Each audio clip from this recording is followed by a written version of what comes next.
What is it about the psyche of the youth today that we should be worried about?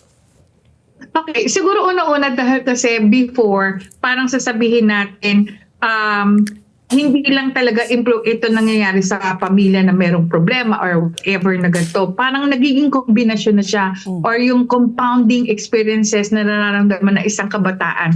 Tulad halimbawa sa pamilya, what kung talagang nakikita rin ng isang bata na talagang nagkakaroon ng away, tapos at the same time, ito yung kulang sa gabay, tapos ngayon, di ba parang noon, hindi natin sinasabi na galing po ako sa broken family, di ba? Parang more or less, kasi kahit pa paano gumagawa ka ng paraan na hindi talaga gusto mo maiayos yung mga bagay na yun. And definitely, mas matindi siguro ngayon yung karahasan o abuso na nangyayari sa pamilya pa lang yun.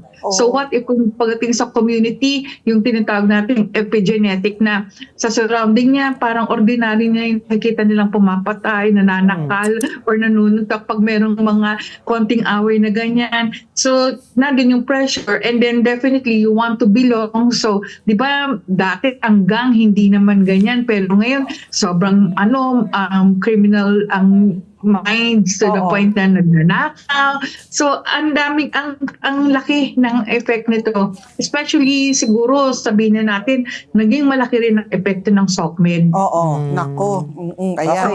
Kasi, pagdating sa ganyan, di ba, kung minsan magugulat ka na lang na yung mga video games na napapanood nila. Tapos kung minsan kasi, di ba, merong discussion na yun na meron kang nakikita na, meron kang nakakausap doon na hindi mo naman kakilala and they are parang talagang they talk trash. And sometimes, sasabihin ganun, hindi lang yun na parang, sige nga, i-dare ka namin, gawin mo nga ito, di ba?